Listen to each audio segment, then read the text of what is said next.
Chers frères et sœurs, loué soit Jésus-Christ.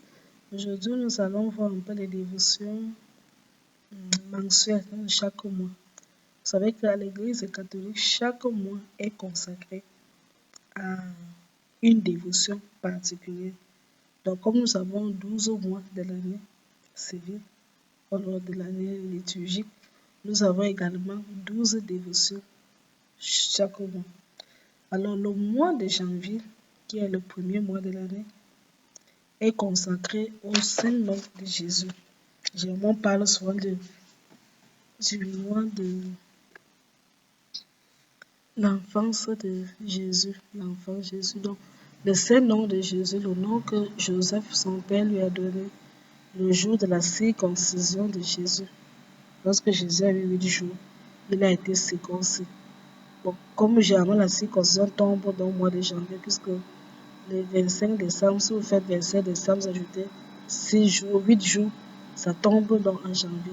Donc Jésus qui est circoncis dans le plein mois de janvier.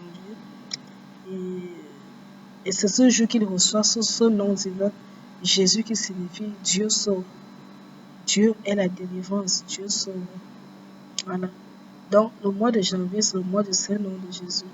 Le mois de février, c'est le mois de l'Esprit Saint. Saint-Esprit ou l'Esprit Saint. Voilà.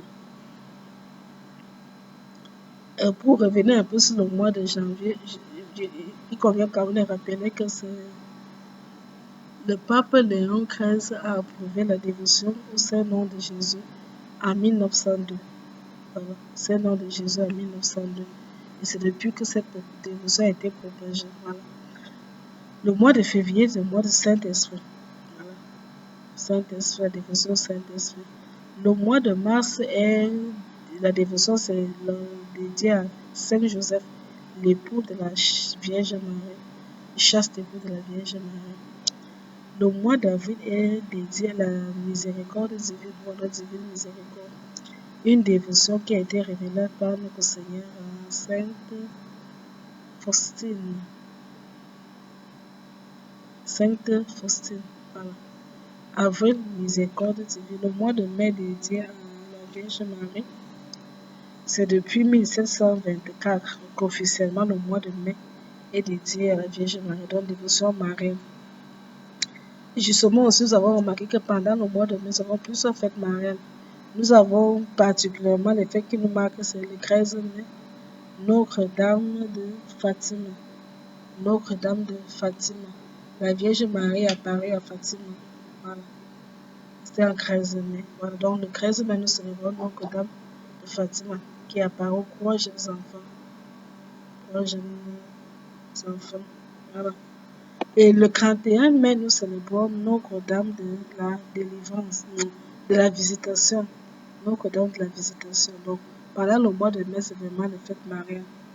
Le mois de juin est consacré au Sacré-Cœur de Jésus. Cœur sacré de Jésus. Dévotion révélée par notre Seigneur Sainte Marguerite à la Coque. Voilà. Et le Seigneur, dans cette dévotion, dans la suite de cette relation faite dans Sainte Marguerite à la Coque, c'était en 1620. La dévotion au Sacré-Cœur de Jésus a été éprouvée par le pape Pie IX en 1873. En 1873, donc la dévotion est donc approuvée. Voilà. Et puis nous avons le mois de juillet qui est consacré au précieux sang de Jésus-Christ. Une dévotion qui a été répandue par 3 grands saints de l'Église. Nous avons Sainte Catherine de Sienne qui est née en 1347 et qui est décédée en 1380. C'est l'une des grandes saintes de l'Église. Elle avait une grande dévotion pour le précieux sang et elle a contribué à la répandre un peu partout. Une autre sainte qui avait cette dévotion et qui l'a répandue, c'est Sainte Marie-Madeleine de Pazzi. Elle est née en 1566. Elle est décédée en 1607. Voilà une autre sainte qui a propagé. Mais celui qui est aussi dans les temps un peu plus récemment, c'est Saint Gaspard del Bufalo, qui a même créé une congrégation des prêtres du précieux sang. C'est une congrégation. C'est-à-dire les prêtres, ils sont souvent consacrés au procès sang de Jésus. Leur dévotion, c'est le procès sang. Dans cette congrégation, c'est le procès sang. Donc, il existe des congrégations consacrées uniquement au procès sang. Et ça a été créé donc par Saint Gaspard del Bufalo. Il est né en 1786 et il est décédé en 1847. Dans le mois de juillet, donc, mois du procès sang. Le mois d'août, c'est le mois du cœur immaculé de Marie. Août, cœur immaculé de Marie. Cette dévotion date donc du 17e siècle et ça a été répandu par Saint Jean Eudes. Saint Jean Eudes qui a donc fait la propagation du cœur immaculé de Marie et qui l'a uni au cœur Sacré-Cœur de Jésus. Comme on a l'habitude de dire à Jésus, par Marie, pas en passant Marie. Donc on voit les deux cœurs qui s'unissent, le Sacré-Cœur de Jésus et le cœur immaculé de Marie. C'est donc le travail donc de Saint Jean Eudes qui a propagé cette dévotion du cœur immaculé de Marie. Et pour la petite histoire aussi, il faut savoir qu'en 1942, le pape Pie VII a consacré le genre humain au cœur immaculé de Marie.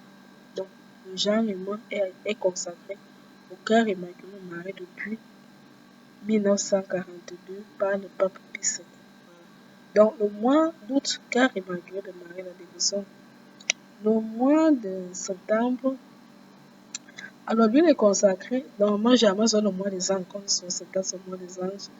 Pourquoi mois des anges? Parce que généralement, on célèbre Saint-Michel, Raphaël, Gabriel Archange le 29 septembre. On a aussi les 5 anges. Voilà, voilà. Mais généralement, c'est un mois aussi qui est dédié à Notre-Dame des douleurs.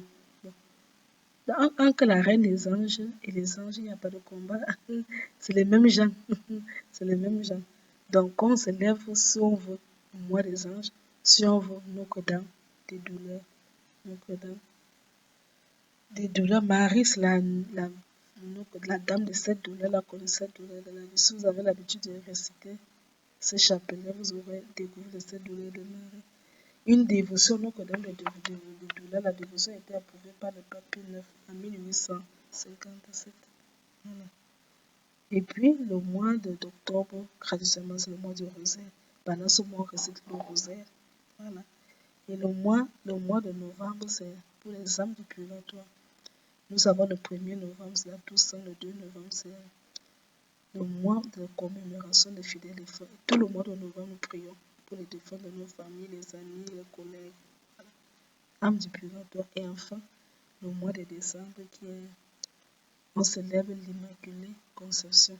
Le 8 décembre, c'est la solennité de l'Immaculée Conception. Donc, au début du mois de décembre, on fait la levée à l'Immaculée Conception de la Vierge Marie. C'est aussi le temps où on prépare Noël, parce que c'est le temps de l'Avent. On prépare donc Noël. On est dans le temps de l'Avent. Les couleurs liturgiques changent, les prêtres s'habillent en journée. C'est le temps de l'Avent. Voilà, c'est le temps de l'Avent.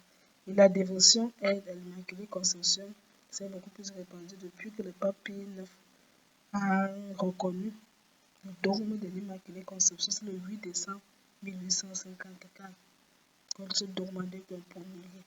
Et depuis lors, c'est un dogme qui est officiel. Voilà ce que je voulais partager avec vous. Je vous souhaite une bonne année encore 2025 et que Dieu vous bénisse.